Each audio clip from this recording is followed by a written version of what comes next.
Hii ni JMTV. Karibu tuweze kuangazia mkutano wa Trump na Zelensky, namna ambavyo umeweza kuzua mshtuko. Jina langu ni Cleophas William. Washington. Mkutano wa faragha kati ya Rais wa Marekani Donald Trump na mwenzake wa Ukraine Volodymyr Zelensky uliofanyika Ijumaa katika ikulu ya White House umeelezwa kuwa wenye mvuto na wasiwasi mkubwa kufuatia hatua ya Trump kukataa kuidhinisha ombi la Kiev la kupewa makombora ya masafa marefu aina ya Tomahawk cruise missiles. Kwa mujibu wa ripoti ya shirika la Axios, mazungumzo hayo yalidumu takriban saa 2.5. Yalikuwa magumu, si rahisi, na wakati fulani yakiwa na hisia kali. Chanzo kimoja kimenukuliwa kikisema kuwa hakuna aliyeinua sauti, lakini Trump alikuwa mkali na mwenye msimamo usiotetereka. Mazungumzo hayo yamekuja wakati Ukraine ikiendelea kushinikiza kupatiwa silaha za kisasa zaidi ili kuimarisha mashambulizi dhidi ya Urusi, hasa kufuatia miezi kadhaa ya kushuka kwa uungwaji mkono wa kijeshi kutoka Washington. Akizungumza baada ya mkutano huo, Rais Donald Trump alisema Marekani haitakimbilia kutoa makombora hayo, akisisitiza kuwa taifa hilo linapaswa kuhifadhi vifaa vyake vya kimkakati kwa ajili ya ulinzi wa taifa. Ni muhimu kwa Marekani kudumisha usalama wake wa ndani na kuzingatia suluhu za kidiplomasia kabla ya kuendelea kusambaza silaha za masafa marefu katika eneo lenye mvutano mkubwa, Trump alinukuliwa na AP News. Trump aliongeza kuwa hatua ya kuruhusu Ukraine kutumia makombora hayo inaweza kusababisha ongezeko la vita na kwamba Washington haitaki kuona mgogoro wa kikanda ukigeuka kuwa wa kimataifa.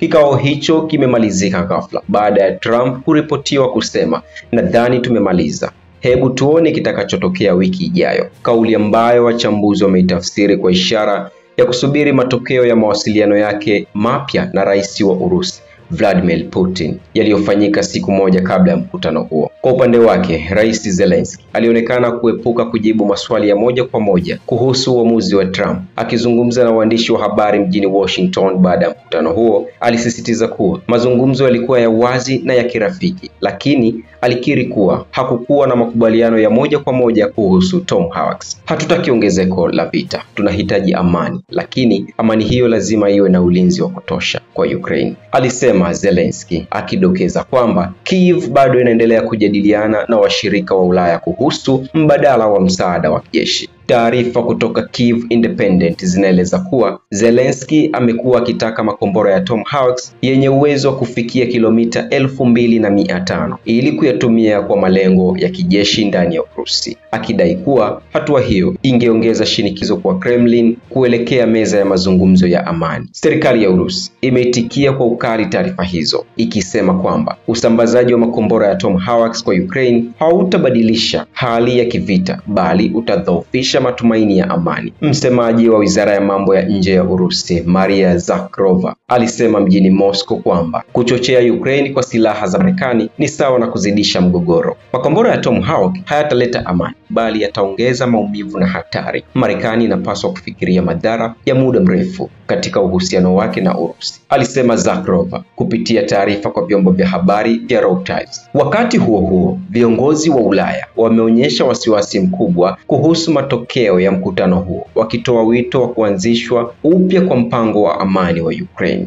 Kansela wa Ujerumani Friedrich Merz aliandika katika mtandao wa X kwamba baada ya mkutano wake na Rais Trump, Ukraine inahitaji mpango wa amani mpya. Wakati umefika wa diplomasia, si mashambulizi. Kauli hiyo ilisisitizwa pia na Rais wa Tume ya Ulaya Ursula von der Leyen, ambaye alisema kuwa Ulaya itaendelea kusimama na Ukraine, lakini suluhu la kudumu lazima lipatikane kupitia mazungumzo, si makombora. Kwa mujibu wa taarifa za The Guardian, viongozi wa Uingereza, Italia na Uholanzi wamepanga kufanya mkutano wa dharura wa usalama wa Ulaya mwishoni mwa juma, ukiratibiwa na Katibu Mkuu wa NATO Mark Rutte, kujadili mustakabali wa vita hivyo na msimamo mpya wa Marekani. Tangu kurejea madarakani kwa Rais Donald Trump mapema mwaka huu, kumekuwa na mabadiliko ya wazi katika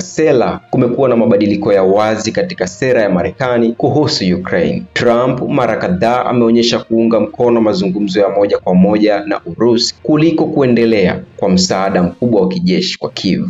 Gazeti la Le Monde limeripoti kuwa Trump anaamini katika diplomasia ya nguvu za kiuchumi na si za kijeshi, huku akionyesha imani kwamba mkutano wake unaotarajiwa na Rais Putin mjini Budapest, Hungary, unaweza kufungua njia ya makubaliano mapya ya usalama barani Ulaya. Kwa upande mwingine, wachambuzi wanasema kukataa kwa Marekani kutoa makombora ya Tomahawks kunaweza kudhoofisha uwezo wa Ukraine wa kushambulia malengo ya mbali na hivyo kuilazimisha Kiev kuzingatia zaidi mashambulizi ya ndege zisizo na rubani na mikakati ya vita vya kisaikolojia. Mkutano wa Trump na Zelensky umeacha alama mbili kuu katika uhusiano wa Marekani na Ukraine. Kwanza, msimamo wa tahadhari wa Washington kuhusu usambazaji wa silaha nzito kwa Ukraine, na pili, mwito wa kimataifa wa kurejea mezani kwa mazungumzo ya amani. Hata hivyo, wachambuzi wengi wanasema kuwa mvutano huu ni dalili ya kipindi kipya cha diplomasia ya nguvu kati ya Washington, Moscow na Kiev, ambapo kila upande unatafuta nafasi bora ya kujinufaisha kisiasa kabla ya mpango wa mwisho wa amani. Kwa sasa, macho yote yamegeukia mkutano wa kilele wa Trump na Putin uliopangwa kufanyika Budapest wiki 2 zijazo. Mkutano huo huenda ukaamua mustakabali wa vita vya Ukraine na usalama wa bara la Ulaya kwa miaka ijayo.